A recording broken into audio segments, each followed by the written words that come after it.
Hello there, amazing viewers and subscribers. Welcome to a brand new epic Doctor Who review on season 22. I kind of wanted to do this video for a couple of months now because I rewatched this season on Blu-ray back in October/November, and I kind of wanted to do my review then, but so much has happened with the 60th anniversary and other bits and dabs. So I thought, you know what, I could do my review on Doctor Who season 22. Today, as you can tell, I've now got the complete VHS tapes that a fantastic subscriber named Andrew Hughes gave me, and in that fantastic bundle. So I managed to complete season 22, and I already had the two Doctors, but thanks to him, I managed to get Adventures of Varos, The Mark of the Rani, Time Lash, and Revelation of the Daleks. And of course, here's the nice, wonderful DVD collection with the season 22 Blu-ray set and a poster of season 22 from Lee Binding. Now, I got given this through a seller through Vintage, and I was going to do an unboxing video, but I was a bit excited to kind of get these posters up because I've got season 12 on the side of me up here. I've got season 2's poster and season 8's up here. And of course, I have another poster to season 8, so I do need to put this one somewhere. So anyway, talking about Doctor Who season 22, this season was broadcast on BBC One from the 5th of January down to the 30th of March 1985, starring Colin Baker, and of course a lot of stuff happened for Doctor Who at this point. So Doctor Who kind of shifted from its 25-minute run slot for each episode to 45 minutes, and of course it kind of condensed some of the episodes, where some stories only had a two-parter, some stories end up having a three-parter, like the two Doctors. And the rest of the season kind of had a fantastic two-part stories. Now, this season, some people don't really like Colin Baker's Sixth Doctor, but to me, I actually prefer this version of the Sixth Doctor to what we have in Trial of the Time Lord, with a more cut-down version of the Doctor. So, I'm going to talk about each of the stories and personally how I rank them and basically what I think of the whole season in general. So, the first story in total is, of course, Attack of the Cybermen. Now, this story is brilliant. I mean, this story is actually broadcast from the 5th to the 12th of January 1985. And it is a sequel and a prequel. It is a sequel to The 10th Planet. Well, sorry, no, it's a sequel to The Tomb of the Cybermen and the Invasion. And, of course, it is a sequel to The 10th Planet, because this story is set a year before the events of The 10th Planet with William Hartnell's Doctor. So, of course, we've got the Cybermen in the sewers of London. We've got Cybermen on the planet Teros and basically trying to get their hands on time machines to prevent the Mondas's destruction. Now, of course, I love this one because the Doctor has that fantastic meltdown saying that the Time Lord should really send somebody to deal with the Cybermen, but in fact he finds out he's doing it for them. And of course the Doctor goes into a fantastic riot, which I absolutely love that scene because Colin Baker does that so well. Also for the story, it basically fixed the TARDIS chameleon circuit a little while because the TARDIS goes from the police box to a kind of vintage kind of like wardrobe sort of thing, then into an organ and then some gates and back to the police box format. And of course we have some iconic scenes with the Doctor here. Perry asks what is he doing, he goes, "Someone I should have done a very long time ago, repaired the chameleon circuit."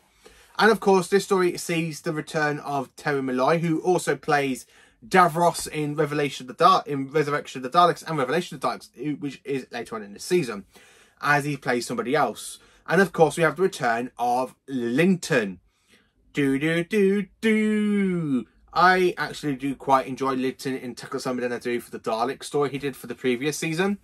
I absolutely do love this story. It's brilliant. I think it's amazing and definitely a 10 out of 10. It's absolutely got so much potential for it. So I do quite enjoy it.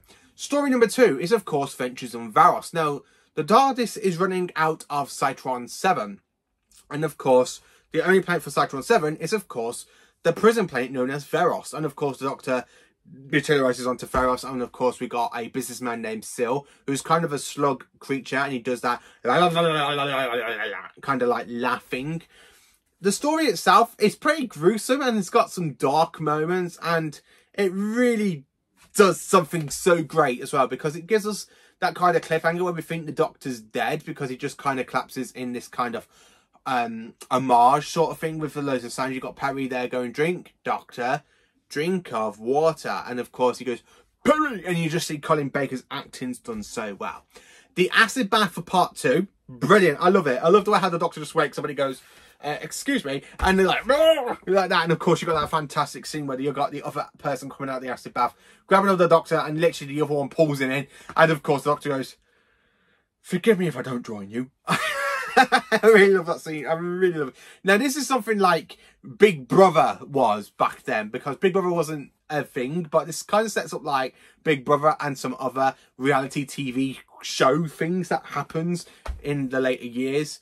But this is actually where I think it's absolutely funny. And of course, it has the actress that plays Clara's nan in basically The Time of the Doctor. So that's quite a fantastic kind of return of a fantastic classic actor. So I do quite enjoy Adventures of Alice. Mark the Irani. Now this one is brilliant. I absolutely love this story because it's filmed up here, up in Shropshire where I am, because I live in Shropshire. It was filmed up in Ironbridge in Telford, and of course I do want to go and have a look at the filming location work at some point. Maybe later this year. I might just walk around wearing my Colin Baker cosplay round Ironbridge. I wonder if I get any dirty looks for it. Now, this story introduces us to Kate O'Mara character known as the Irani, another Time Lord. And of course, this is a two-part story. Now, I absolutely love this one. I love the fact we are kind of in the Victorian times with George Stephenson. I love the fact you got the return of the Master, considering that he was literally burnt alive in the previous season in Planet of Fire. So the Master does comes back. You know, it's the Master. He always comes back, doesn't he? I really do like Kate O'Mara's performance as the Irani. It really makes some great moments between the Doctor, the Master and the Irani. I absolutely quite love it. And the support cast is brilliant as well. Fantastic story. I genuinely do love it. The story after that is, of course, the Two Doctors. Now, the Two Doctors, to me, it kind of feels it should have been the other way around. I have said this. I do quite enjoy the Two Doctors. I love the Two Doctors. But I really think it should have been the Sixth Doctor on a mission with the Time Lords and with Perry, getting caught by the Santarans and Deathstari and Jacini and Shockeye. And basically, the Time Lords have to pull the Second Doctor out of his time stream to rescue his future self. Not his future self having to go and rescue his past self. I really do think it should have been the other way around, with Patrick Troughton being pulled at a time with Jamie and basically going on a mission for the Time Lords to go and help his future self. That would have made more sense instead of this basically the Sixth Doctor going to Death Star's spaceship because he had a mind slip. I really think it should have been the other way. I really think the Time Lords would have saw it and going, right, okay, we need to pull an early version of the Doctor. Show us one of the early incarnations. And of course, you got Patrick Troughton. He will do. I really think that would have done. And I think that would have been so much better. But this story is a Robert Holmes script. And I love a little bit of Robert Holmes' storytelling. I mean, Robert Holmes is one of the best Doctor Who writers out there. And of course, he was a script editor for the Finch Hinchcliffe era as well, which is one of the reasons why I love the Finch Hinchcliffe era. And of course, it's the return of Robert Holmes. I also love Robert Holmes' writing because there's something about his Doctor Who stories that are pretty good and fantastic, which I really do enjoy. The Santarans, they don't really do much, but I do love that Santaran thing where you kind of got them and you got that bum, bum, ba-ba-dum, bum, bum, bum, bum, ba-ba-dum. Like that. I really love that Santaran theme for it. I can just listen to that all the time, and I've got it on Spotify. I just really love it, that bum, bum, ba-ba-dum, do-do-do-dun, dun-dun-dun-dun. I really love that beat. Deathstari is a quite interesting character. Jacini as the villain, absolutely fantastic. I do like her. Shockeye, I don't really like Shockeye, but the fact that the Sixth Doctor kind of mothballs him in the end of part 3, I really love that. Shockeye's been mothballed.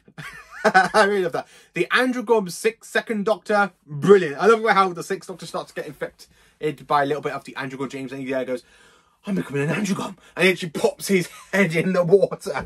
And Jamie just goes, feeling better? Yes, Jamie. Yes, yes, yes. I really love that.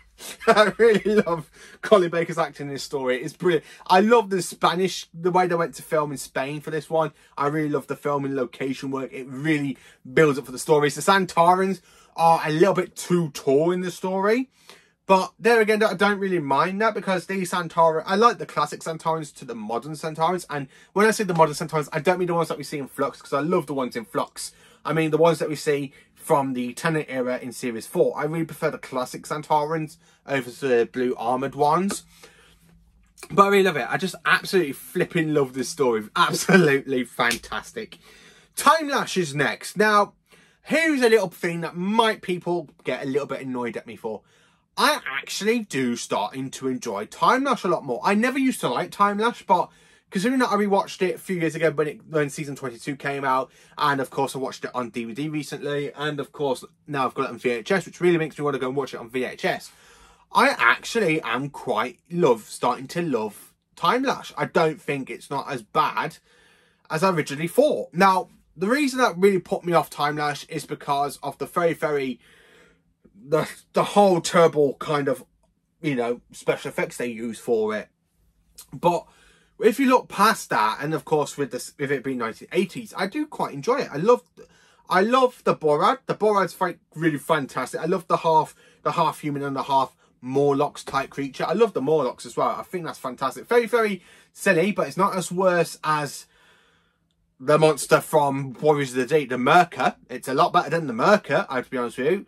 I really like the androids as well. Merlin, the Borad needs to see you. I just absolutely love the android. And I love that scene as well with the Sixth Doctor in part 2, where you kind of got Tucker going, goodbye, dispatch the Doctor first. And the Doctor goes, like that, and he's being grabbed towards the Time Lash. And he pulls out the mirror, and he's there literally showing the android the mirror, and he's there, and the android's just there going, like that. And the Doctor literally makes him fall into the Time Lash. I really love that. And I really love the way how basically the Doctor ends up pushing the Borad down the time corridor.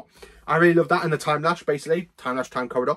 I really love that. And of course, he ends up in Scotland. So really, the Borad is the Loch Ness Monster. Now, that is a classic Doctor Who twist. Oh, we're going to do a story about the Loch Ness Monster. Hang on a bit. Did we not do this a couple of years ago for season 13?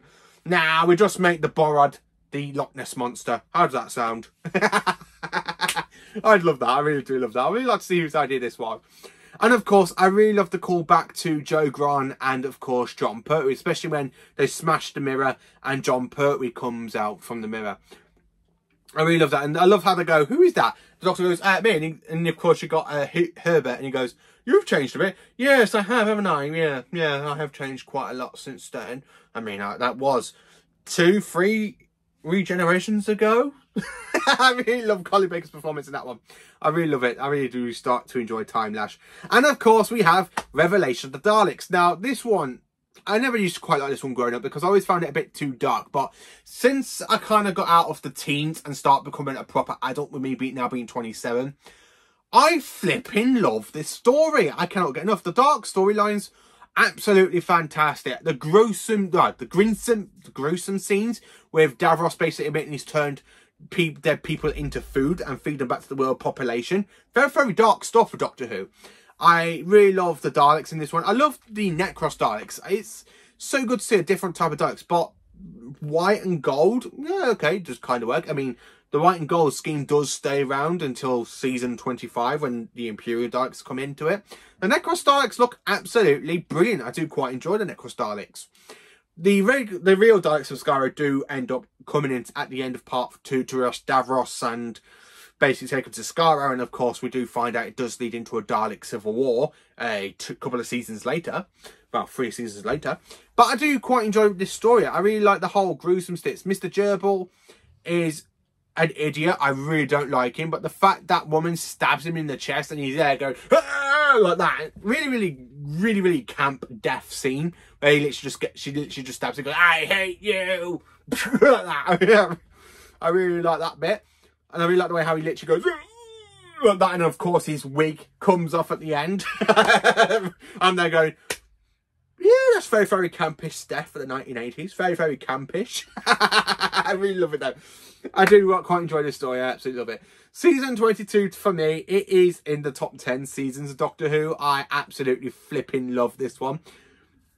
Colin Baker as the Sixth Doctor, brilliant. I'm actually starting to quite enjoy the Sixth Doctor at the moment, and that is with the help of Big Finish, and of course we're watching this season, and of course season 23. Yeah, okay, I prefer this season over the whole Trial of a Time Lord story, but I still prefer Terror of the Vervoids, because I think that is one of the best stories for the Sixth Doctor, and I think that is actually slowly becoming my #1 Colin Baker story. But season 22, it's absolutely amazing and absolutely brilliant, fantastic, and I just can't get enough of it. So for me to rank all these literally these 6 stories. I'm going to have to be honest with you. I'm going to go from the bottom up to the top. So in 6th place, we got to have Time Lash. Even though I do quite enjoy Time Lash, I still think out of season 22, it's still the kind of like weaker link of the story, but I am starting to appreciate it and enjoy it a lot more. In 5th place, we have, are you ready for this one? Of course you are. We literally have, this is going to be a bit tricky because I do quite enjoy my top 3 stories, and I'm going to have to say this one. It's got to go to the Mark of Irani. Now, Mark of Irani, I do quite enjoy this story. I absolutely love it. But I have to be honest with you, I do quite prefer other stories in this season above this one. But I do like the dynamic between the Doctor, the Master, and the Irani. Really makes me laugh, the Doctor, the Master, and the Irani, and the way that she calls the Doctor like a cretin at the end. Halfway through it, I'm there going, no, he ain't. And then, of course, they call him a Diddy Dandy. The Doctor's there listening, and the Irani's toast. He goes, Diddy Dandy, like that. I really do quite enjoy that one. In 4th place, it has to go to the 2 Doctors. I actually am enjoying the 2 Doctors a hell of a lot more. I absolutely still love it. But I still think it should have been the 6th Doctor on a mission for the Time Lords, going to Death Starry, getting captured by the Centaurians and Death Starry, Jacini and Shakai. And the 2nd Doctor have got to come and rescue his future self, instead of his future self having to go to rescue his past self. I really think that would have made more sense if the 2nd Doctor basically just came to save the day and rescuing his future incarnation. I really think that would have been so much better. 3rd place, we have Revelation of the Daleks. Now, I do love this one, but my top 2 is still my top 2, and I can't get enough of it. In 2nd place, we have Vengeance on Varos. I just quite enjoy this story, but my number 1, you guessed it, Attack of the Cybermen. Now, believe it or not, Attack of the Cybermen was actually my very first ever story of Colin Baker I ever watched growing up with my dad. It was the first proper Doctor Who story I actually ever watched with Colin Baker. I've always been quite fond of this one. I really have. I used to watch this on UK Gold on repeats with my dad back in the early 2000s. And I remember great enough of this story. I love the sewer settings. I always thought the sewer settings was basically part of the invasion. But when I watched this with my dad, back in 2009 when the DVD came out, I was like, oh, I remember this. I remember watching this with your dad back in the... Back when I was about 5, 6, something like that. And I still remember watching Attack of the Cybermen. It's one of those stories that really burns into my mind and into my consciousness growing up. It's just one of those stories I really love to go back and revisit. Same with Genesis of the Daleks and the Caves of Androzani. It's really one of those top 3 stories that when I was growing up, it actually burned into the centre of my mind, and it's always been there. So I do quite enjoy Attack of the Cybermen for that one. So how do I rate season 22? Well, I have to be honest with you, I kind of rate this a 10 out of 10 because I just generally love it. It's definitely in the top 10 seasons of Doctor Who. I do quite enjoy this one. It's a bit hard trying to place this in the top 5 because my top 5 are my top 5, and I do really wanted to put this in top 5 when I tried to rewrite my list of Doctor Who seasons and how I rank them, because I've got them all on my laptop, and some series and some seasons do change now and again. It depends if I'm watching them, if I enjoy it more the next time round than I previously did.